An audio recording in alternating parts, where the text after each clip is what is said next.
Omem-boninahitra sady tolorana ny arahaba feno ianao izay manaraka ty fandarina zany malaza ity. Tondratsika fanazavana sy fandalinana ny fanambarana nataon'ny Prime Ministre lehiben'ny gouvernemanta izay lohatenin'ny gazety tamin'ity androany ity. Ny Prime Ministre lehiben'ny gouvernemanta izay miresaka ny amina hoe manohitra ireo fikasana hanao fanakorontanana na hoe déstabilisation.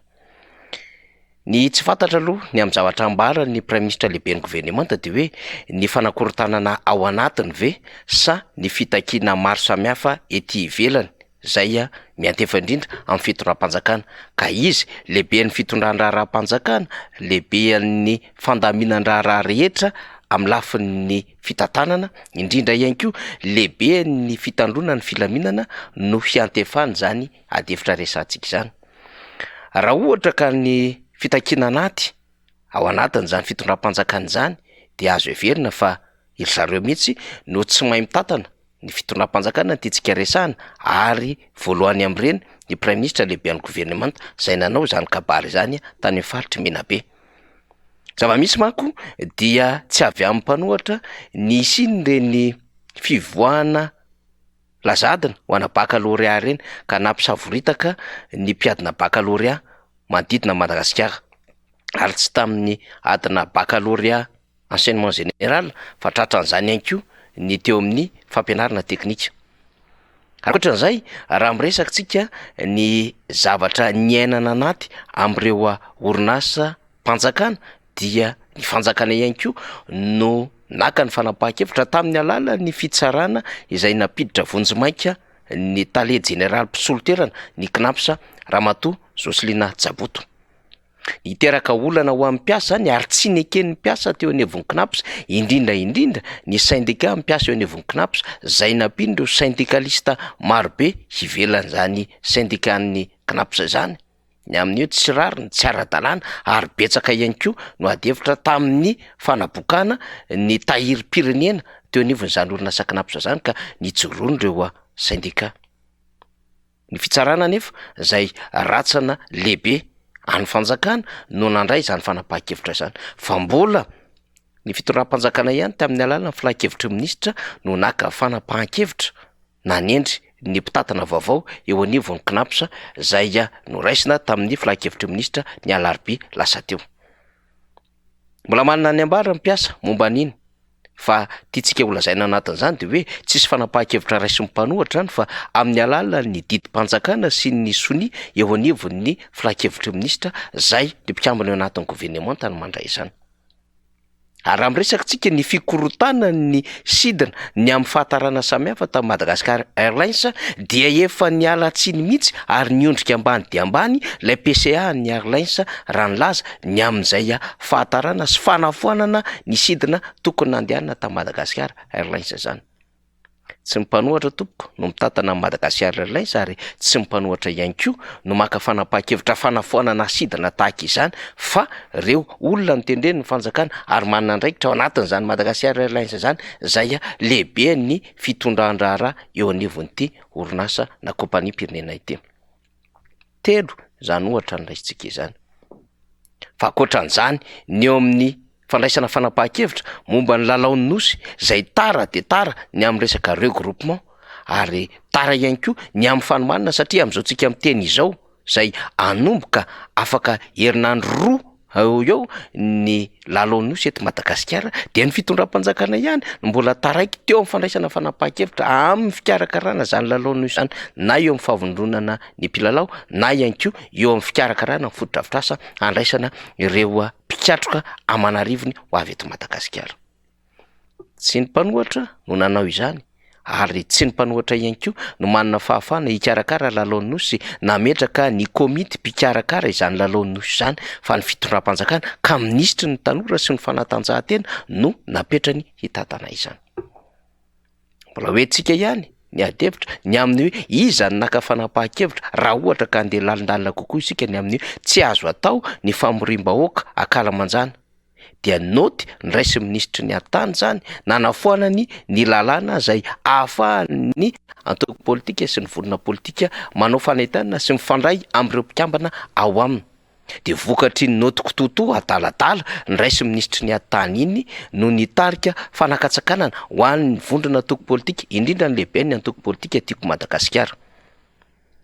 Nanjary tsy afaka nanatanteraka congrès paritra toy izay tokony natao tao Antsirabe ny antoko tiako Madagasikara. Daroana bomba mandatsajary maso mihitsy aza de mpitarika zany antoko izany sy ny mpanaradia aminy tahaka izany ihany koa ny zatra nitranga mialohan'ny congrès paritra tany Boeny sy tany amin'ny faritry Tasy. Tsy mipanohatra ny nandray izany fanapahan-kevitra nandrarany tsy fahafahana mamory vahoaka amina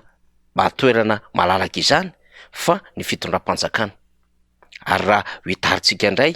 zava-misy amin'izao fotoana izao dia mbola ny fitondram-panjakana amin'ny alala ministry ny atany zay eo ambany fiadian'ny prime ministre lehibe ny gouvernemanta no maka fanapahan-kevitra amin'izao fotoana izao ny amin'ny hoe irahana baikona ny préfet sy ny chef district hidininy fotony hanao tatitra hony hanazava hony izany politika akabean'ny fanjakana izany ary hiresaka ihany koa ireo asa vita amin'ny fitondram-panjakana.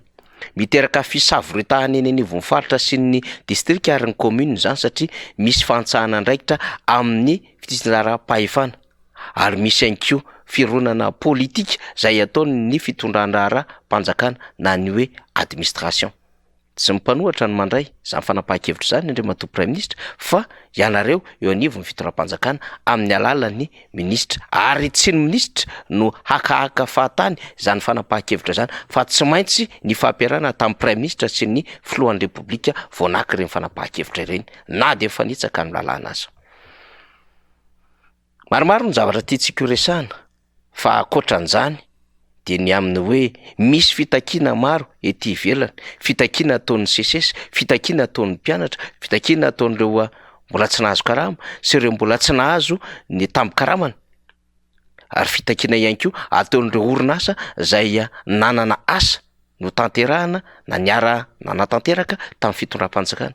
Fitakiana ho an'ireo olona izay niesorina na natao tsinitsinina ka nalefa mialoha ny fanatanterahana fotodrafitrasa kanefa tsy nisy fanorenana tamin'ny tany izay nanesorana azy tahaka an'izay misy any amin'ny autoroute Talata amin'ny Volonondry, Sadabe, Nambotrolo Mahitsy sy ny eria Meritsatosika nananganana ilay Tanamasoandro. Ny fitondram-panjakana avokoa no naka izany fanapahan-kevitra kototo izany ary mbola fitakiana ateraky ny olona izay mbola nampanantenany ny kandida Rajoelina 2024 ny amin'ny akarina teo leny ny vidin'ny lavany kanefa amin'izao fotoana izao midina tsy tanono ny vidin'ny lavany ary latsaka ambany no ny vidina pomme de terre sy ny vidina harikovera aza ny kilao an'izany lavany maitso izany satria zara raha misy mividy 2,000 na 3,000 ariary.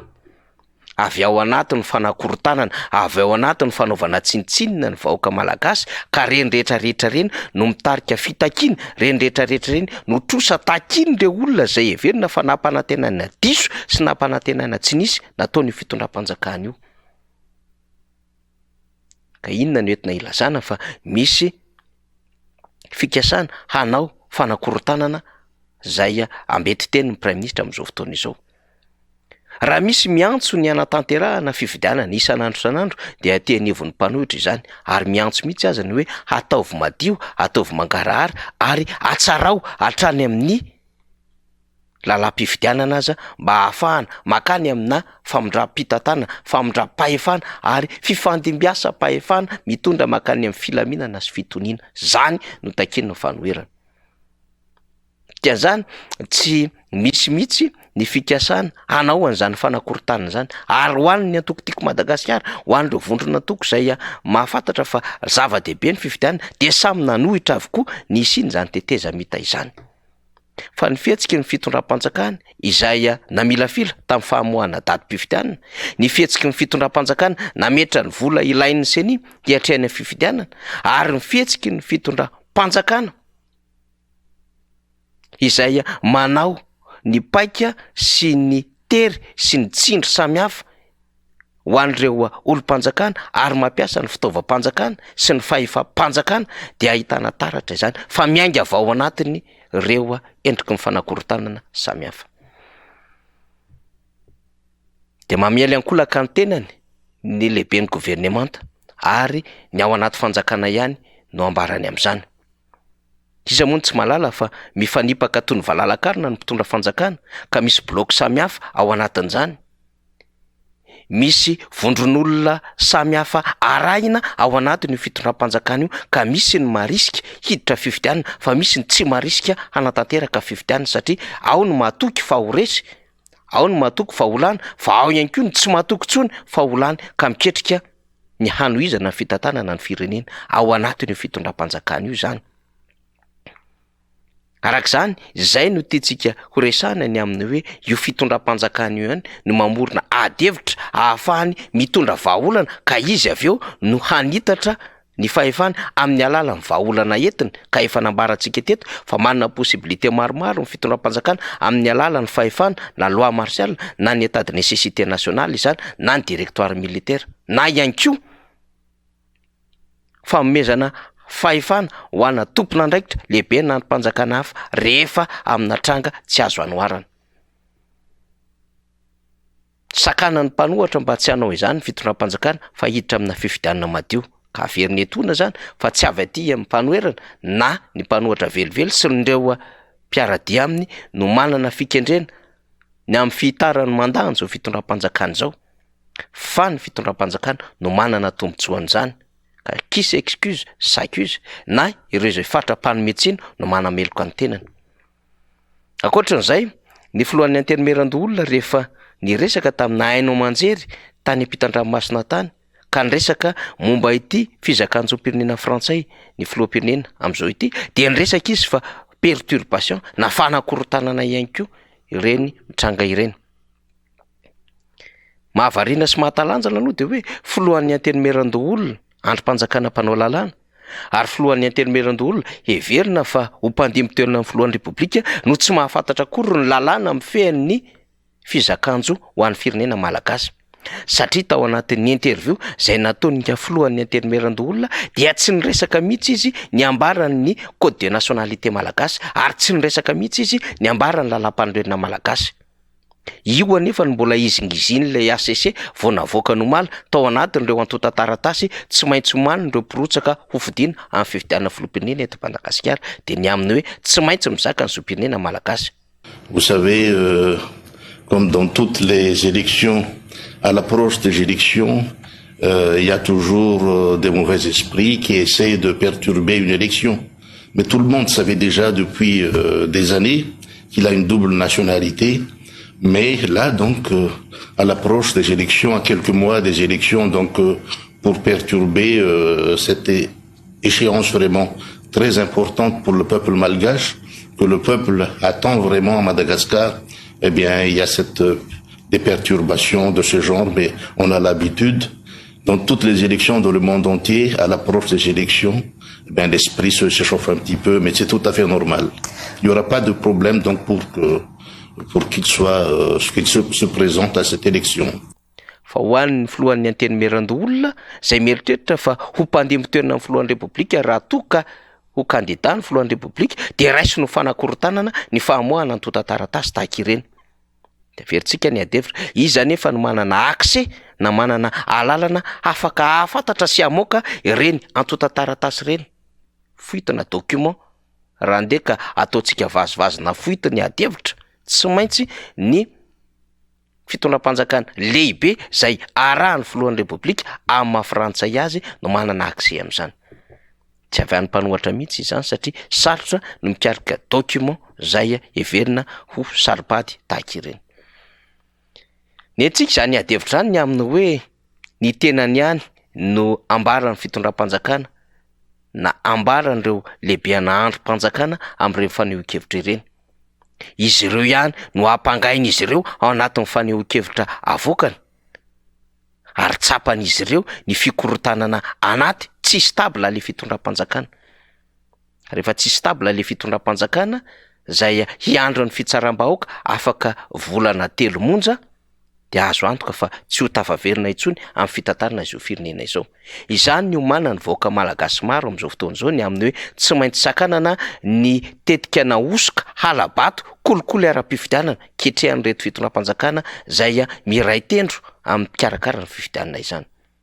tsy maintsy soroana zany mba tsy hahatonga ny fikorotanana sy ny fifandonana ateraky ny olana ara-pifidianana eto Madagasikara. Mikaribaolana am'zany avokoa ny mpisehatra politika eto Madagasikara, mikaribaolana am'zany ihany koa ny mpanara-maso ny fifidianana, ny fiarahamonim-pirenena sivily, ny fikambanana tsotra, eny hatramin'ny misehatra iraisam-pirenena aza de mivezivezy eto Madagasikara, vondrony Europiana, ny PNUD, ny Union Africaine, ny OIF, hatramin'ny SADC dia mitondra ny vahaolana sy mihaino an'ireo mpisehatra politika mba ahafahana mitondra anjara biriky hantsara ny fifidianana ho avy eo. Zany zava-misy, zany malaza makasitraka tokola, makatelina toko vavy.